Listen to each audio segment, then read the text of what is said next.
Welcome, my dear listener, to The Lantern by the Lake, a bedtime story, a sleep story, a relaxing story, and a gentle guided sleep meditation from Midnight Murmurs Radio. Tonight, we drift together into the hush of a rainy evening, where time slows, where every raindrop feels like the whisper of something forgotten.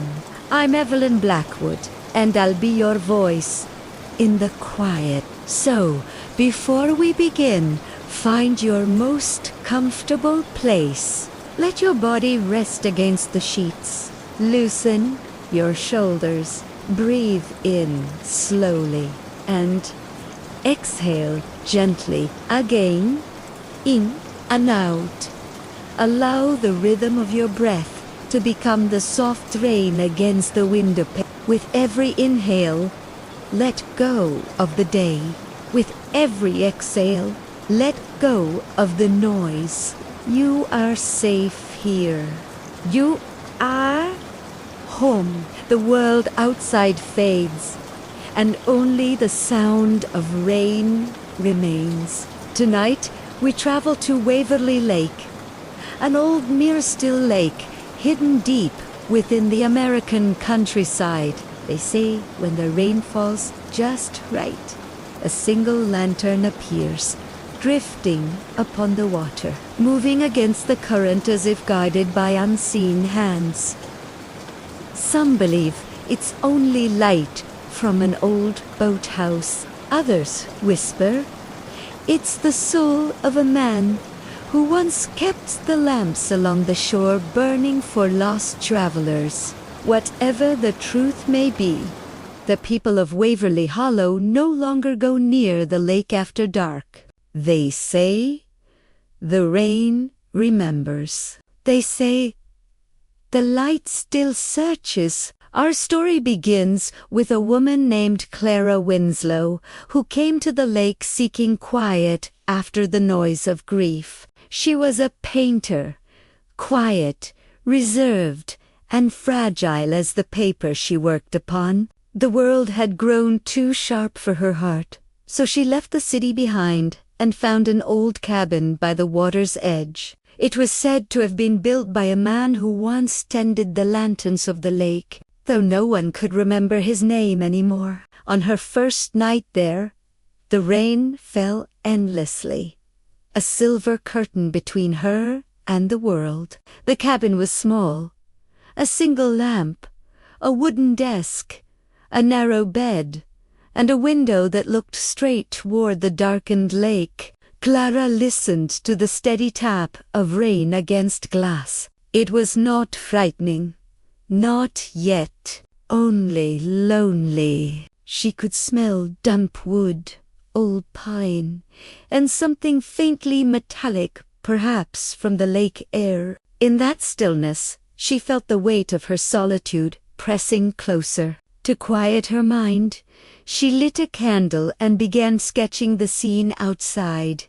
The reflection of the forest in the water, the faint mist that curled around the edges, the way each raindrop broke the lake's surface like scattered pearls. Then, as her pencil glided across the paper, she paused. There beyond the rain, a flicker of light, soft at first, then clearer. A lantern, drifting slowly, gracefully, alone. Clara blinked, unsure if her tired eyes deceived her, but the light remained, moving as if drawn by invisible tides. It wasn't a reflection.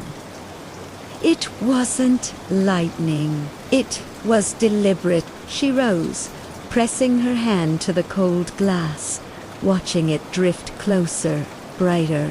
The air inside the cabin seemed to hum, not a sound, but a presence, the same kind that fills old churches or forgotten attics. She whispered, "Hello," though no one could hear her but the rain. The lantern floated nearer until it reached the pier, stopping as if waiting for something.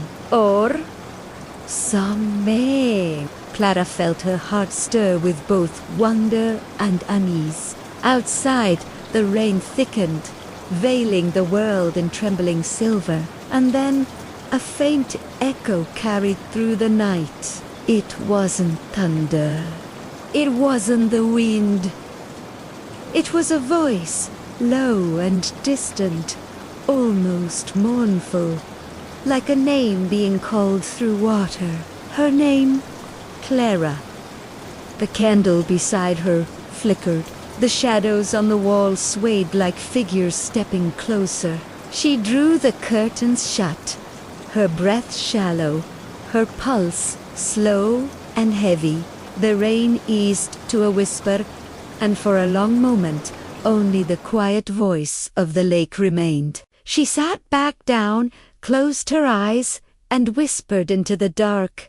Maybe the lake remembers too. And somewhere beyond the mist, the lantern pulsed, once, twice, like a heartbeat. The next morning came veiled in a pale gray light, the kind that seemed neither day nor night, just an in-between breath of the world. The rain had softened to a mist that drifted across Waverly Lake, smoothing its surface like silk. Clara awoke to the gentle tapping of droplets sliding down the window pane, each one carrying a quiet rhythm that reminded her of the voice she'd heard the night before. She told herself it had been a dream, a trick of sleeplessness and grief. But when she looked toward the pier, she saw it, faint tracks on the wet wood, footprints too large to be her own, leading from the edge of the dock toward the forest path behind the cabin.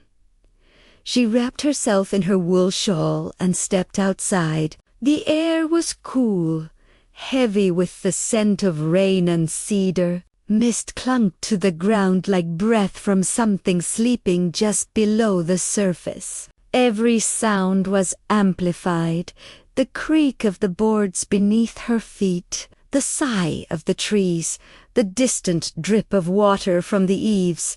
The footprints were real. Each impression was filled with a thin layer of rainwater, like tiny mirrors reflecting the sky. They ended abruptly, a few feet from the shore, as though whoever had made them had simply disappeared. Clara lingered there for a long time, the hush of the lake pressing around her. A part of her wanted to forget it, to close the door and lose herself in her painting, but another part, the restless, searching part, could not. She found herself whispering into the mist, "Who are you?" The sound was swallowed instantly, as though the air itself listened, but did not answer. Inside, she brewed a cup of tea and sat at her desk, trying to capture the morning light in her sketchbook. But her pencil moved differently now, as if guided by memory rather than sight. She drew not just the water and the trees, but the lantern, its glass cracked, its flame soft, almost human in its warmth. She drew a man's hand holding it, trembling slightly, and before she realized it, she'd filled the page with the faint outline of a face she'd never seen yet somehow knew. When night fell again, the lake vanished beneath a veil of rain. Clara sat by the window, candlelight fluttering beside her, waiting without admitting she was waiting. The lantern returned.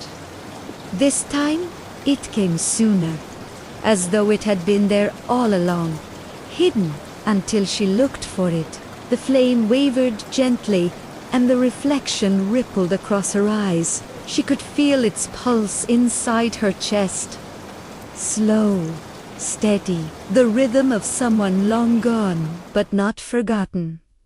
A voice came again, clearer now, soft as breath, not lust, not jet. It was neither male nor female, neither near nor far. Just there. Clara's hands trembled. She whispered into the stillness, "What do you want?" The wind answered first, sweeping through the cracks of the cabin, rattling the old window frames. Then the candle went out. In the sudden dark, she saw the room differently, not empty, but full of presence. The faint outline of wet footprints appeared on the wooden floor, crossing from the doorway toward her desk. They stopped beside her sketchbook. The pages fluttered open to the drawing of the man with the lantern. The ink shimmered faintly, though the light had gone. She reached for it, and her fingers met the cold dampness of the page, as if the water from the lake had somehow soaked into the drawing itself. Then, in that fragile quiet, another whisper. "Keep the light. It remembers." When the candle flickered back to life, Clara was alone again. The footprints had faded, leaving only a faint trace of moisture, and the air smelled faintly of smoke and rain. She pressed her hand against her chest, feeling her heartbeat align with the rhythm of the drops outside. Something ancient had stirred within her, a recognition, a connection. She didn't know what, only that the lake had called her for a reason. She stepped to the window one last time. The lantern still floated there, patient and still. Its glow softer than before, almost affectionate, a reflection of her own fragile hope. And in that soft rain, Clara whispered a promise to the water. "Tomorrow night, I'll follow your light." The lake shimmered. Once in answer, the third night arrived, cloaked in silver mist, the kind of fog that blurred the line between earth and sky, between what is seen and what is remembered. The rain had returned, heavier now, soft and steady like 1,000 whispered confessions. Clara stood at her window, wrapped in her shawl, watching the darkness breathe.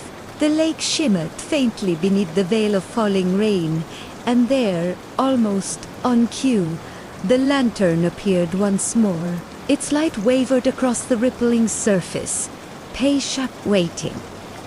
Something inside her knew it had been waiting for her.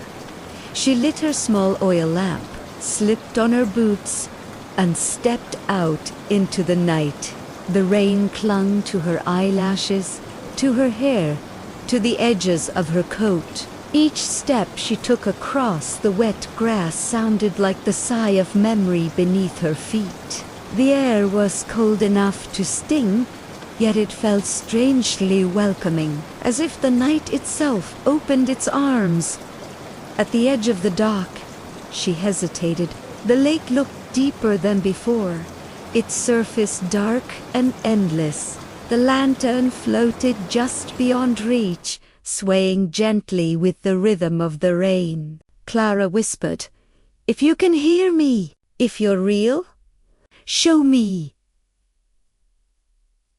The light flared, then dimmed, then flared again. 3 slow pulses, like a heartbeat answering hers. She stepped forward, the old wood creaking beneath her boots. The world narrowed to sound, the steady patter of rain, the hollow echo of the dock, her breath quick and shallow. And then, somewhere between those sounds, she heard music, faint, ghostly, like the trembling notes of a violin played far away, drifting across the water, a melody old enough to ache. It wasn't the kind of music people played anymore. It was older, something from another century, delicate and mournful, with a beauty that pressed tears behind her eyes. As she listened, images began to stir in her mind, a small lakeside town from long ago. Lanterns hung on every porch, voices laughing under autumn rain, and a man standing at the shore, holding a single light to guide the fishermen home. She closed her eyes, and the past seemed to unfold before her. The man's name was Elias. She didn't know how she knew it, only that she did. Elias Marin, the keeper of the lake's lights. Every night, he tended the lanterns along the wooden path so that travelers wouldn't lose their way in the fog. He believed the light was a promise, that no one who looked for it would be forgotten. But one stormy night, the lanterns went dark, and when morning came, Elias was gone. The townsfolk searched the woods, the shoreline, even the bottom of the lake, but they never found him. Some said he drowned. Others whispered he was taken by the lake itself, bound to its still waters for breaking his vow to keep the light burning. But no one knew what vow he had broken, or to whom. Clara's eyes opened slowly. The music faded, replaced by the steady rhythm of the rain. The lantern drifted closer until it floated directly before her, glowing softly like a living heart. She knelt and reached out. The moment her fingers brushed the wet glass, warmth spread through her skin, as if she'd touched something not of this world, but still achingly human. The water rippled outward, a perfect circle, and then the reflection in the lake shifted. It was no longer her face staring back. It was his, the face she had drawn, the man with the lantern. His eyes were calm, sorrowful, timeless. His lips moved without sound, but she could feel the words inside her own mind.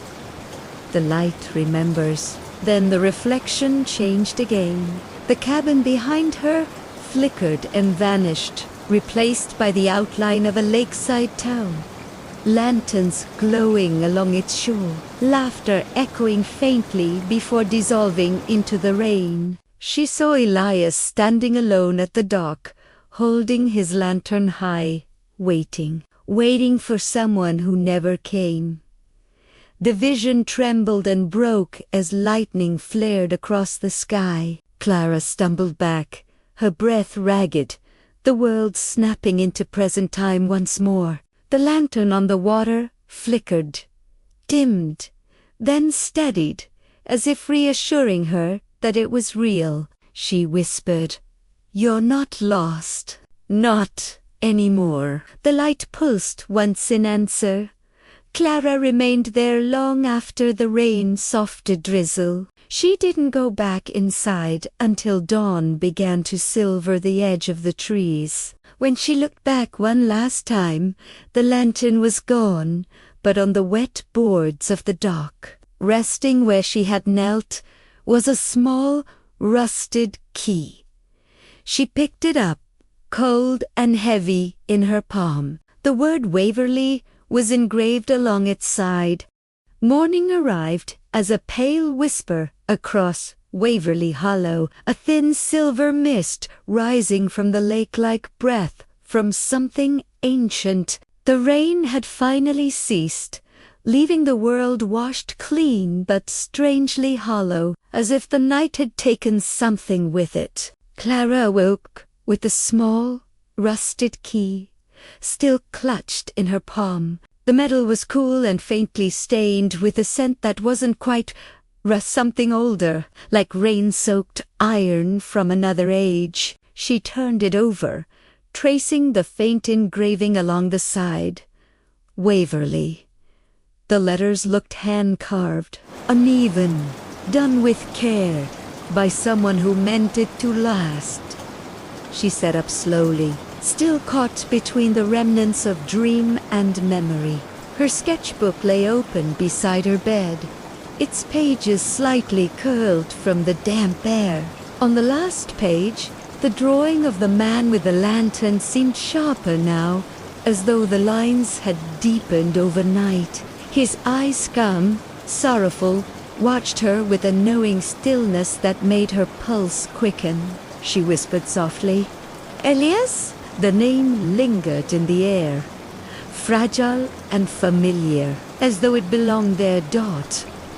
After breakfast, a single slice of bread, tea gone lukewarm, Clara put on her coat and stepped outside. The forest was still wet. It sent a mixture of pine, moss, and the faint sweetness of decay. She followed the narrow trail that wound along the lake's edge, boots sinking slightly into the soft earth. The world was hushed, listening. Only the occasional drip of water from the branches broke the silence. As they walked, she passed an old wooden post half buried in ivy. A faded metal plate hung crookedly from it. Through the rust, she could just make out the words, "Property of Waverly Township, Lantern Keeper's Quarters." Her breath caught. The path continued beyond the sign, curving toward a cluster of overgrown reeds. Beneath them, half hidden by vines and thyme, stood a small cottage. The roof had caved slightly, and the windows were fogged from within. The door was locked with a heavy iron padlock. Clara stared at it for a long moment before slowly lifting the key from her pocket. It slid perfectly into the lock. One gentle turn and the door gave way with a sigh, as if relieved to be opened after so many forgotten years. Inside, the air was cool and still. Dust hung like pale smoke in the light that filtered through the broken shutters. The faint scent of oil and rain lingered, mingled with something else, something faintly sweet, like lavender and old books. The first thing she saw was a table near the window, its surface cluttered with tools, wick trimmers, glass polish, scraps of parchment. A single lantern sat at the center, its glass cracked but its form unmistakable, the twin of the one she had seen on the lake.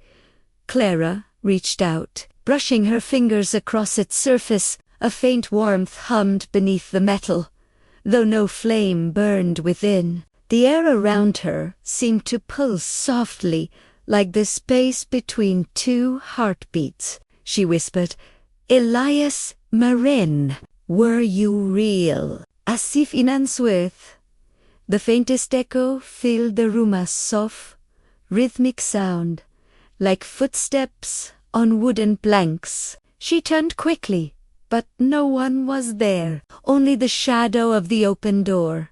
Shifting gently with the wind, her gaze fell upon a stack of papers resting beneath the lantern. Carefully, she unfolded the top one. It was a letter, ink-faded but legible. October 18th, 1892. The storm grows fierce tonight. The light must not fail. If I do not return before dawn, tell her I kept the promise. No name followed, but at the bottom of the page, pressed into the paper, was the faint imprint of a ring, a simple circle, etched with the same word engraved on her key, Waverly. Clara felt the air around her shift again, as though the house itself inhaled. The rain outside began anew, tapping lightly against the glass. She could almost hear the sound of someone moving in the next room, the scrape of a chair, the faint rustle of cloth. She stepped forward, her heartbeat loud in her ears. The back room was smaller, nearly empty, except for a single wooden chest. Its lid was cracked open slightly, and inside she saw folded sheets of linen, a pocket watch, and a photograph sepia-toned, delicate as breath. She lifted it carefully. A man stood beside the lake, lantern in hand, his expression both proud and melancholy. Beside him, a woman smiled faintly, her hand resting against his shoulder. Clara stared at the face of the woman and felt the air leave her lungs. It was her, or someone who could have been her twin. She stumbled back, clutching the photo. The sound of the rain grew louder, heavier, until it drowned everything else. The lantern on the table flared suddenly, though no flame touched it. Its glow filled the room with a trembling golden light that seemed to reach for her. Shadows rippled across the walls like memories trying to surface, and then she heard the voice again, closer this time, soft and solemn, as if spoken directly beside her ear. The light finds its keeper, even through time. The glow dimmed. The rain fell quieter, and in that stillness, Clara felt the boundaries of the present loosen, like the world itself was breathing her into another story. Night came softly again, like the turning of a page. The forest lay hushed beneath the steady fall of rain, and the lake stretched wide and dark beyond the cabin, its surface glowing faintly with the reflection of a hidden moon. Clara sat by the window, the old photograph clutched in her trembling hands. The faces within it seemed alive beneath the candlelight. Elias Marin, standing solemn by the shore, and the woman who could have been her reflection from another lifetime. The resemblance was more than chance. It was unnatural. She traced the outline of the woman's face with her thumb, her breath shallow, her heart uncertain. In the stillness, she could almost imagine what the woman's voice might have sounded like, resolute, filled with the quiet sorrow of someone who had loved and waited too long. Clara whispered into the quiet, "Who were you?" No answer came, only the soft patter of rain on the roof, steady as a heartbeat. But then, somewhere in the walls, a faint sound stirred, a hum, low and deep, like the resonance of water inside a hollow shell. The air cooled around her. The flame of her candle bent, as though pulled by invisible breath, and for a fleeting instant, the scent of lavender filled the room again, mingled with rain and smoke. Clara's eyes fluttered shut, though she didn't mean to sleep. The hum deepened, and the world began to tilt. The air grew heavy with the pulse of memory, and the room seemed to dissolve. When she opened her eyes, she was standing by the lake, but it was not the same lake she had known. The water was calm and clear, reflecting the pale glow of dozens of lanterns strung along the dock. The forest beyond shimmered in moonlight, untouched by time. The cabins that once stood in ruin now gleamed with fresh paint and laughter within. Music drifted from the distant waltz played on strings, slow and yearning. People walked along the shoreline, their lanterns glowing like stars, brought down to earth. And among them she saw him. Elias Marin stood near the water's edge, his coat dark with rain, lantern held high. His face was younger, unlined by sorrow, his eyes bright with quiet purpose. He looked not at the crowd, but across the lake, as though searching for someone who had yet to arrive. Clara, no, the woman stepped forward, her heart aching with the strange familiarity of it all. Around her, the air shimmered with warmth and scent and sound. She felt herself becoming the other woman, slipping into her memory like a borrowed skin. The lace hem of her dress brushed against the damp boards. The lantern light touched her face, and she remembered her name was Lydia Marin.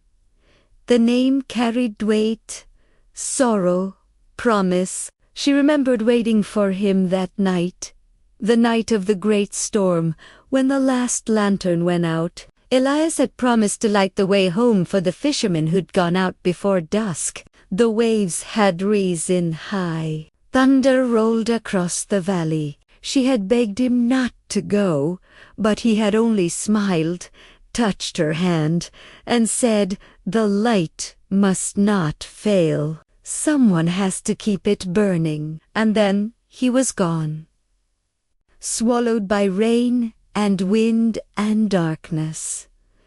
Lydia had stood on this very shore, watching the lanterns vanish one by one until only his remained, a lone flame, trembling far out on the water. Then lightning struck, and the light disappeared. She had run into the storm, calling his name, her voice breaking against the roar of the wind. The next morning, they found her shawl by the Pirbutnat her.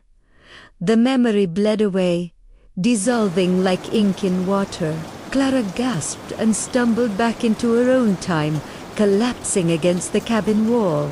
The candle had burned low, its flame small but steady. Outside the lake shimmered under the rain, and once again one solitary lantern floated upon its surface. Her hands were shaking. The photograph still lay on the table, but now the edges looked damp, the ink slightly blurred. Beneath the image of Lydia, faint letters had appeared, words that hadn't been there before. The light keeps its promise.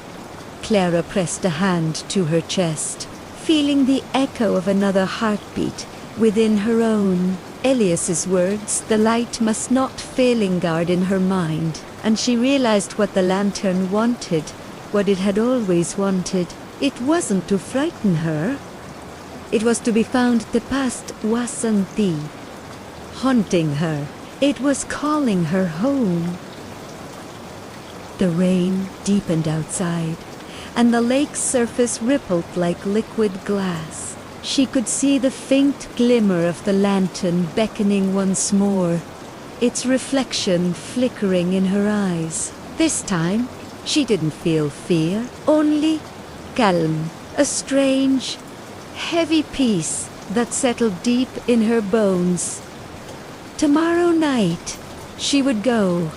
Morning never truly arrived at Waverly Hollow that day. The sky remained heavy with clouds, a soft grey veil stretching across the lake, turning the world to silver. The rain had eased into a fine drizzle, and mist curled over the water like breath. Clara stood on the wooden pier, her coat clinging to her shoulders, a lantern trembling in her hands.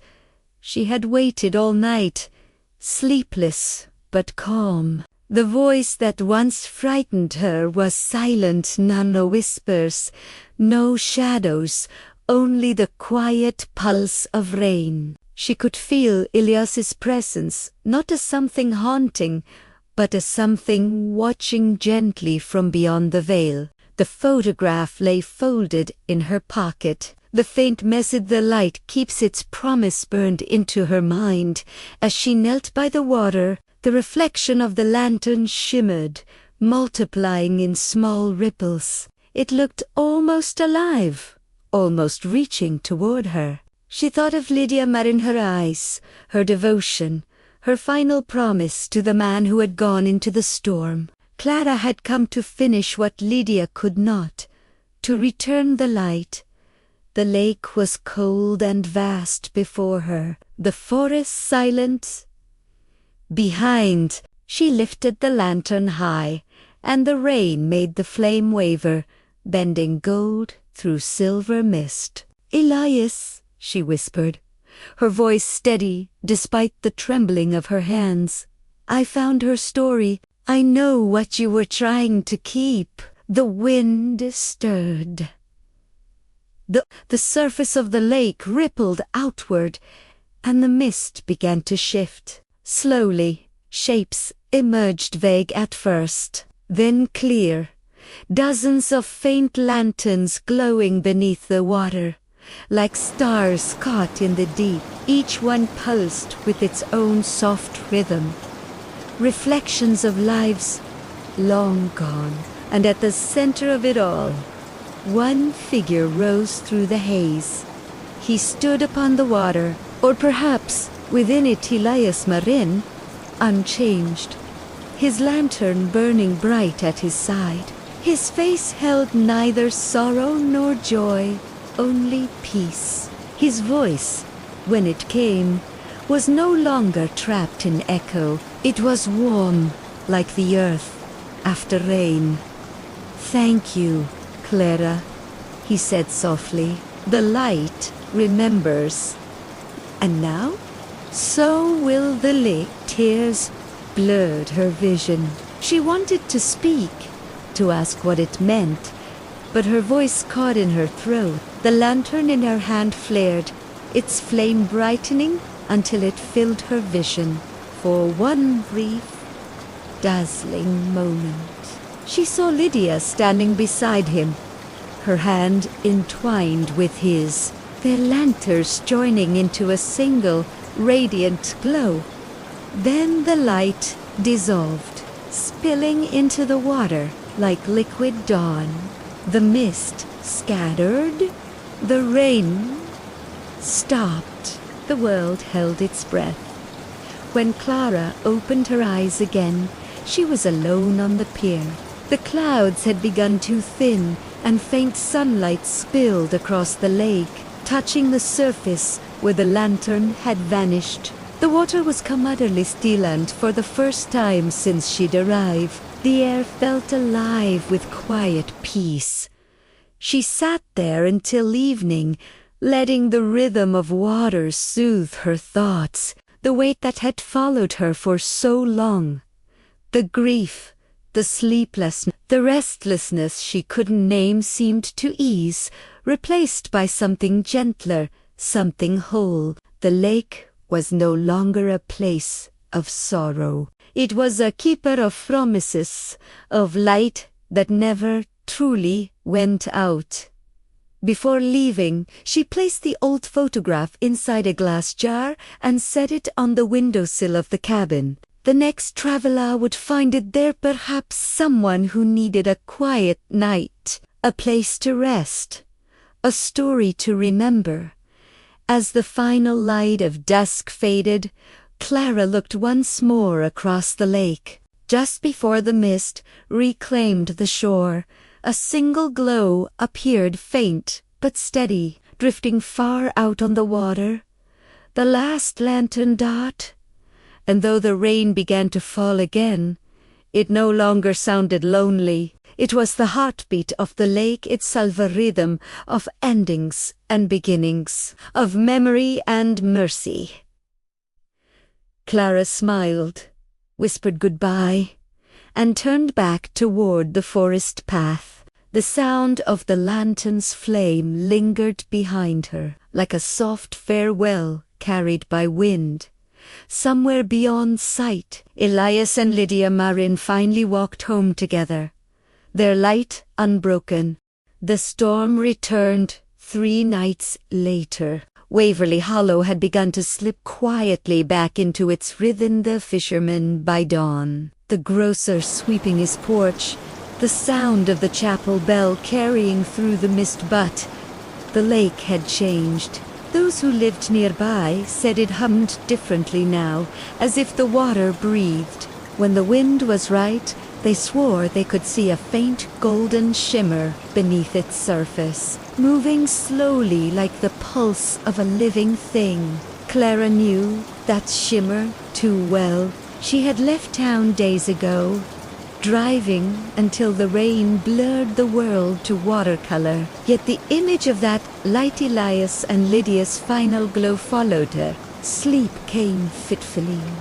Dreams of rippling water and whispered promises threaded through her nights. She told herself it was only memory, a mind still tangled in its own echoes. But on the 3rd night, just as she drifted toward sleep, she heard it again. the low, rhythmic knock of wood against water, like a boat. She sat up in the dim room of her inn, listening. Outside, rain tapped at the window in even, patient beats. Beneath it, she heard something else, soft footsteps on wet cobblestone, moving past her door. In that small, flickering moment, the air grew colder. The scent of lake water seeped into the room, metallic and sweet, and then came the voice. It wasn't Elise's nor Lydia's, but a young woman's, steady, sorrowful, and unfamiliar. "You brought the light back," it said from somewhere near the window. Now they all remember. Clara turned slowly. A shape stood behind the curtain, faintly lit by lighting. A figure, wearing an old-fashioned dress, soaked through with rain. The outline was translucent, like watercolor thinning in the downpour.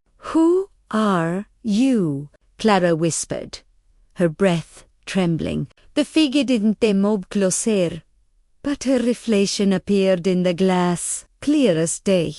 A young woman with dark curls plastered to her cheeks and eyes that shimmered faint gold. "They call me Maeve," she said quietly. "I worked at the Marin estate before it sank." The storm deepened, thunder rumbling in slow, weary intervals. Clara's pulse raced, but the calm part of her mind, the same quiet awareness she'd learned by the lake, kept her still. She asked, "Why are you here?"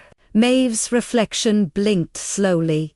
"Because you woke us." The lanterns were not just his. Each one belonged to someone who never left. When you lifted his light, you stirred the rest. She paused, her gaze softening. "And now the lake is remembering everything it was meant to forget." Rain lashed harder against the window, but her voice remained steady. "You must go back, Clara. The lanterns will not rest until they are all found." Clara's throat tightened. "There are more. Dozens," Mav said. "Each carries a story that never ended." For a moment, silence filled the room, thick, electric, fragile. Then lightning flashed again, and the reflection was gone. The window pane trembled once, then stilled. Clara sat frozen, her heart beating against the silence that followed. The air felt heavier now, thick with memory. On the nightstand beside her bed, her phone flickered on by itself, casting a faint glow. The screen displayed a single notification or name. No number, just a message. "Return to the lake." The rain slowed, the lights dimmed. Somewhere beyond the hills, the lanterns pulsed again beneath the water, calling softly to the one who had seen them burn. As the night stretched into quiet, Evelyn Blackwood's voice would murmur through the fading sound of rain. "Some stories are not meant to end when the telling stops. Some drift, like light on the water, waiting for someone to listen again. So breathe deeply now, and let the sound of rain carry you into that remembering, for in every shadow of Waverly Hollow, the past still glows, waiting. Beneath the lake?" The drive back to Waverly Hollow felt different this time. The rain had thinned into a fine mist that clung to the windshield like breath, and the road wound endlessly through a landscape that seemed half awake, half dreaming. The trees leaned inward as if whispering secrets to one another, their leaves dripping with silver light. Clara's hands rested loosely on the steering wheel, her eyes heavy, mind caught between exhaustion and some quiet, unspoken pull. She had told herself she wouldn't return, that the haunting was over, that the lantern's glow had been laid to rest, but the message on her phone still shone faintly in memory, "Return to the lake." By the time she reached the edge of town, dawn had begun to rise behind the clouds. Smoke curled from the chimneys of old wooden houses. The bell of the chapel tolled once, low and hollow, echoing through the wet streets. Waverly Hollow looked almost peaceful, as if it was pretending not to remember. She parked near the dock, the same wooden pier where she'd last seen the lantern sink into the deep. The boards creaked softly beneath her steps, and the scent of the lake, earthy, metallic, electric with rain, filled the air again. The water was calm, but not still. Gentle ripples spread outward in rings, as though something below was stirring. She closed her eyes, took a slow breath, and whispered, "Maeve, if you're real, if you can hear me, primera ka me va." At first, nothing. Only terrain, este distant murmur, and the quiet splash of fish beneath the surface. Then the wind shifted. A low hum rose from the lake, faint but distinct, like a choir heard from far away. The sound vibrated through the pier, through her shoes, into her chest. Clara stepped closer to the edge, and that's when she saw them teeny orbs flickering beneath the surface. Faint gold, deep blue, some almost white. Dozens of them, more than she had imagined.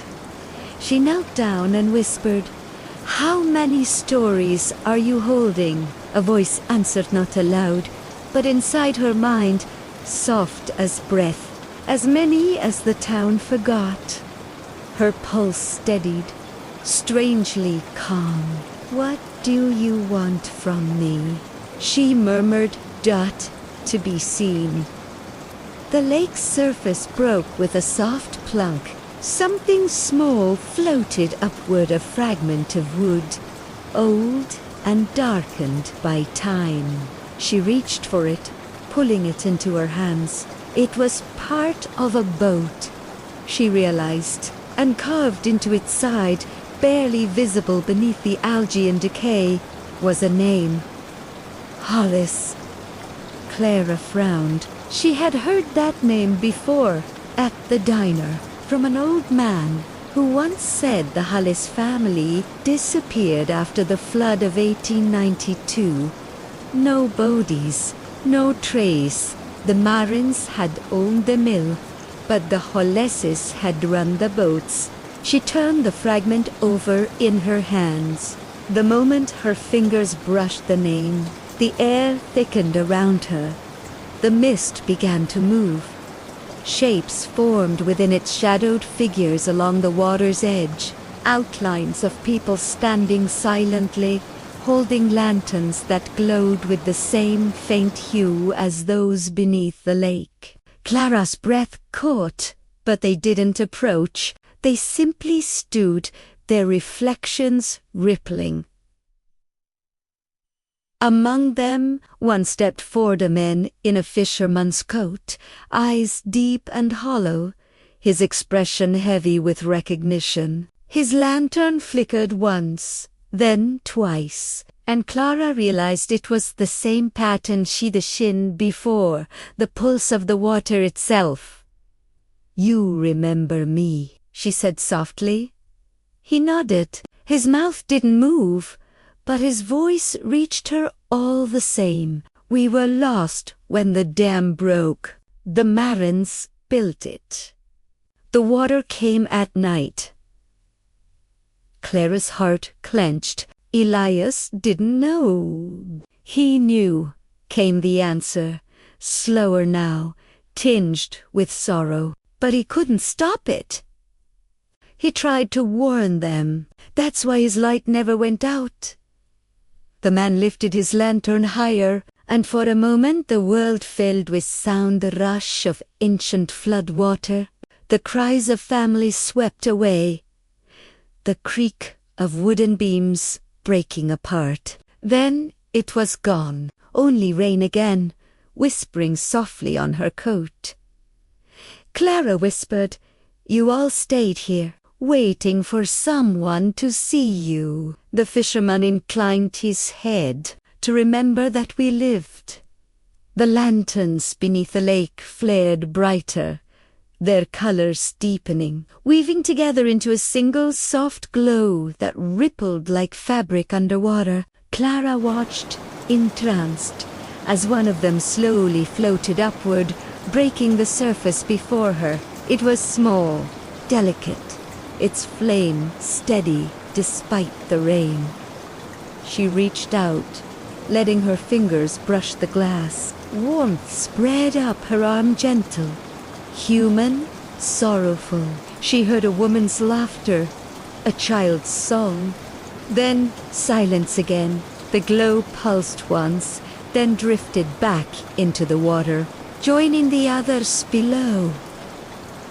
Clara whispered to the lake, "Then I'll remember all of you." The mist began to thin.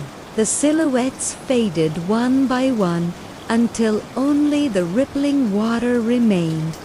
As she stood there, the wind lifted her hair and the clouds parted slightly, revealing a faint silver slice of sunlight breaking through. It touched the surface of the lake like a benediction. Evelyn Blackwood's voice, low and distant, would carry through the soft patter of rain.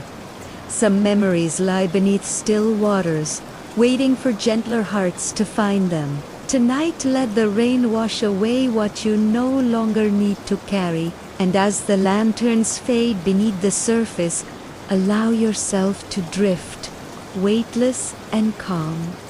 The next day came quietly, wrapped in fog so thick it seemed to swallow sound.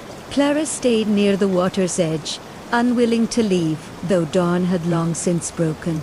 The lake looked harmless now, silver, still, patient, but she knew what lingered beneath. The fragments of the Hollis boat, the whisper of voices, the glimmering lights that pulsed like distant stars. All of it belonged to something older than the town itself. The archives in Waverly Hollow's library were small, tucked away behind dust and the smell of old pine shelves. Clara spent hours there, searching through crumbling ledgers, faded letters, and brittle photographs. And there it was, the flood of 1892, pages blurred with ink and rain. Damage told the story of the Marin Dam collapsing during a storm. The Marins had promised safety, progress, and light, but their haste had drowned half the valley. Among the names lost were Mavi Callahan, housemaid to the Marins, and the Hollis, family boatmen, ferrymen, and friends. Clara traced names with trembling fingers. She could almost hear them beneath the words, whispering through the paper fibers. That night, as she returned to her small rented cabin, the storm began again. Wind pushed against the windows, the trees bowed low, and the air smelled of iron and wet earth. She sat by the lantern she had brought with her from the pier, its small flame reflecting in her eyes. The knock came softly, a rhythm like a heartbeat 3 times at the door. She didn't move. The wind fell silent. Then the door opened on its own. Standing there was Maeve. Not a ghost this time, but more defined, her form clearer than before. She looked like a woman stepping out of a forgotten photograph, shadowed with sorrow, hands clasped in front of her, as though in apology. "You found it," Maeve said, her voice carrying the sound of rain. "The truth you were never meant to see." Clara swallowed hard, words catching in her throat. "You died in the flood. Maeve nodded slowly. We all did. They said it was an accident, but it wasn't. The room darkened. The flame of the lantern trembled, stretching thin shadows across the walls. Elias tried to stop the dam, Maeve continued, but the Marins wouldn't listen. They were proud. And her voice broke. I knew it would break. I heard the cracks in the stone days before. Primera told them. I told her. Lydia, Clara whispered. Maeve nodded. She was kind. She wanted to believe her husband's dream would save the town. But dreams built on fear never last. Maeve stepped closer, her translucent dress drifting like mist. When the flood came, I lit the lanterns, one for every soul I could see. I thought light could guide them to safety, but the water took us all. The lake became our memory. The flame of Clara's lantern flickered, then steadied, casting warm gold over Maeve's pale face. Why show me this? Clara asked quietly. Maeve's gaze soft. Because the lake remembers, and it chose you to carry what was forgotten. The truth doesn't rest until it's told. Clara's heartbeat slowed, the calm of understanding sinking into her like rain into soil. Then, I'll tell it, she whispered. I'll tell what happened. Maeve smiled faintly. Sadness and peace mingled in her eyes. When you do, the lanterns will fade, and we will finally sleep. She reached out a hand that shimmered like water and touched Clara's cheek. It was neither cold nor womanly weightless. A touch made of memory. Go to the dam, Maeve whispered. The last light waits there.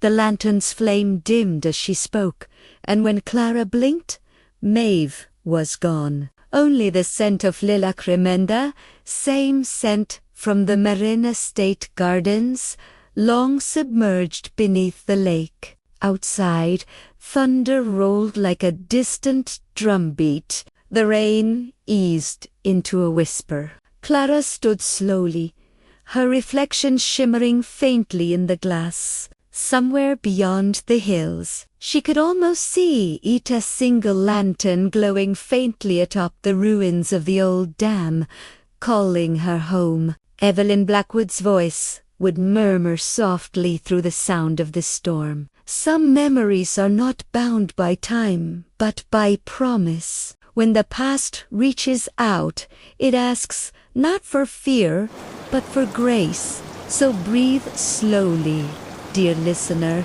and remember that every whisper in the rain carries a story of light returning home.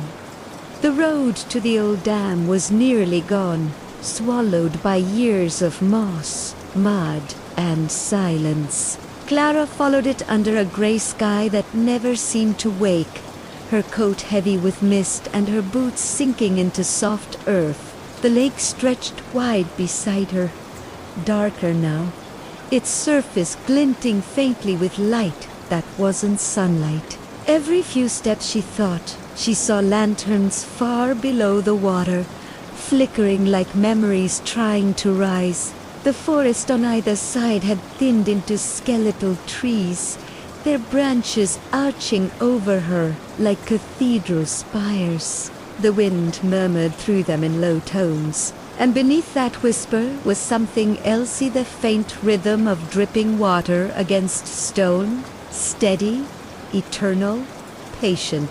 When she reached the edge of the dam, the ground fell away into a massive hollow. What remained of the structure leaned outward at an impossible angle, its stone walls cracked and bleeding rust. The air smelled of iron and rain-soaked soil. Vines climbed over the stones, hiding the damage of a century, but the sound beneath it was unmistakable. The low groan of water pushing against something too old to hold. Clara approached slowly, her lantern held before her. The light stretched long over the wet ground, bending and shivering in the damp air. "Maeve," she whispered, "I'm here." At first, nothing. Then a soft pulse answered from within the dam itself, a heartbeat deep beneath stone. The water below rippled outward, forming faint concentric circles. The air thickened, and the world dimmed until even the rain seemed to slow. Out of the mist rose a figure, Maeve, this time, but Elias Morin. He looked older than the man she'd seen before, worn by guilt, his face carved in light and shadow. He held no lantern now. Instead, his hands glowed faintly, as though he had become the light itself. "You shouldn't have come," he said softly, his voice both sorrowful and relieved. Clara's breath caught. Effie? Tu. Mav said the last light waits here. Elias nodded slowly. "It does, but it's not a light you can carry. It's a truth you must release." The dam groaned again, a sound like thunder caught in its throat. When it broke, Elias continued, "I was here.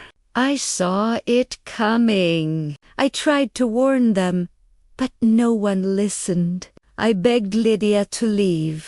Se está. She believed the dam was her redemption." His eyes flickered with pain. "When the flood came, I lit the lanterns, not to save them by then. It was too late but to guide their souls through the water. Maeve helped me. She was the last I saw before the current took me under." Clara stepped closer, the rain gliding down her face like tears. "And now? And now, say? Ask it." Elias looked toward the cracked wall of the dam. A faint golden glow began to seep through the fissures, like sunlight leaking through the past. "The lanterns burn because they remember what we could not let go. Every light you saw beneath the lake was a memory of those we failed to save. The dam became their prison and their promise." Clara felt her heart tighten. "Then how do I free them?" Elias smiled faintly, the kind of smile that carries both sorrow and peace. "You already have, by remembering, listening. But there's one more thing." He gestured to the cracks in the wall. "Behind this stone lies the last lantern, the one I lit for Lydia. It never went out. It binds us all here." Clara took a step forward, the glow reflecting in her eyes. "Then I'll find it." The air trembled. A gust of wind swept through the valley, carrying with it the faintest echo of laughter, a woman's voice, warm and distant. "Lydia," Elias whispered. "She's waiting." The light brightened until it washed everything in gold. Clara raised her lantern high, and its flame joined the glow seeping through the wall. The stones began to shimmer, the cracks widening, releasing bursts of light like breath. And then, just for a heartbeat, she saw them, all the Hallis family, Maeve, Lydia standing behind Elias, each holding a lantern, their faces peaceful. The wall dissolved into mist. The light spilled out across the lake, turning the water into liquid dawn. Elias looked at Clara one last time. "Tell them," he said softly, "tell them we kept the promise." Then he, too, became light and drifted into the rising glow. The rain stopped. The sky opened. Clara stood alone, her lantern now dark, But the lake before her shone with hundreds of tiny golden lights floating upward, one by one, like fireflies escaping time. She closed her eyes and whispered, "I'll tell your story." Evelyn Blackwood's voice flowed through the silence, calm and steady, like a lullaby woven through rain. Sometimes peace is not found in forgetting, but in remembering with gentleness. When the light returns, so does forgiveness. So breathe slowly now, dear listener, and let the sound of rain carry you where memory becomes mercy.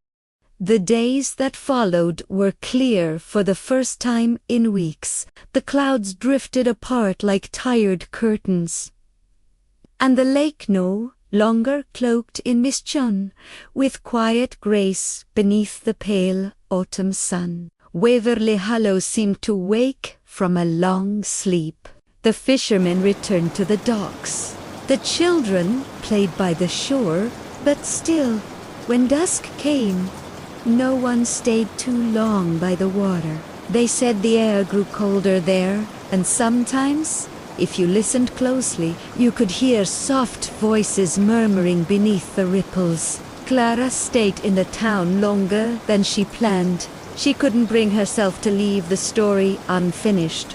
Every morning she walked to the library, gathered the old papers she'd found, and began to write. She pieced together the names, the letters, the newspaper clippings, the Marins, the Hollises, the flood, the promise.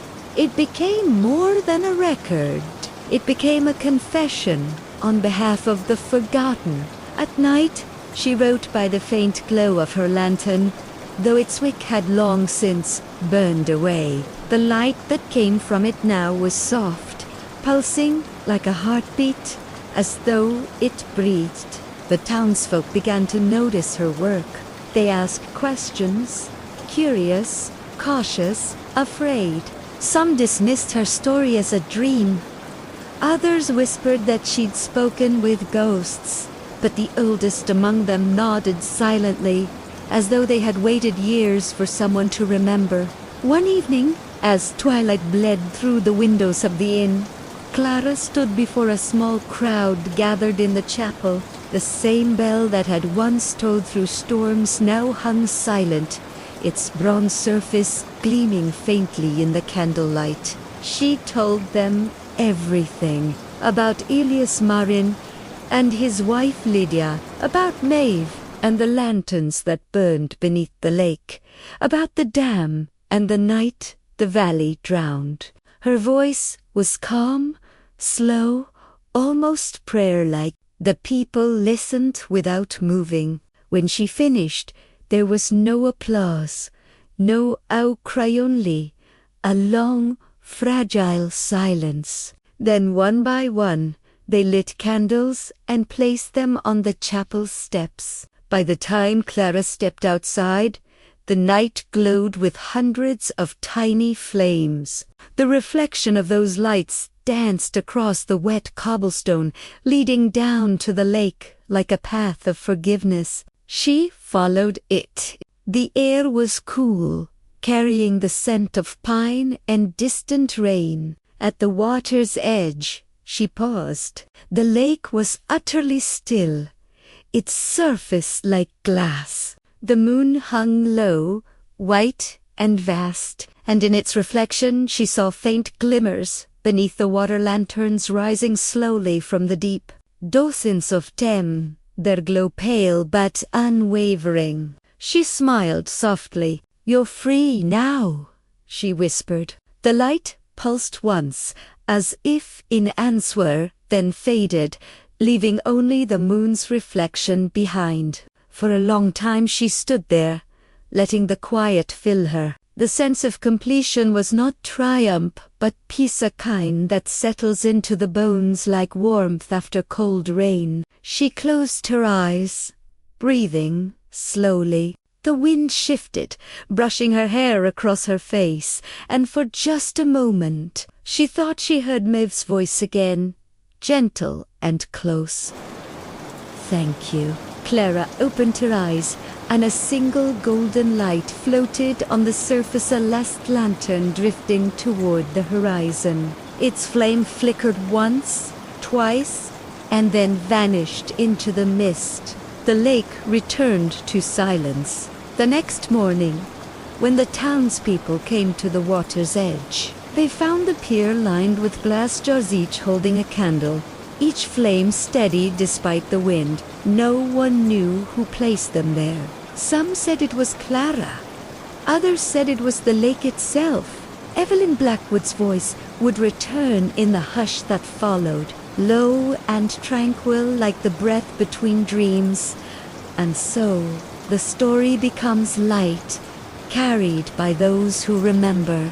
The rain has stopped now, but its echo lingers in the heart of Waverly Hollow, where forgiveness floats like lanterns upon the water. Rest.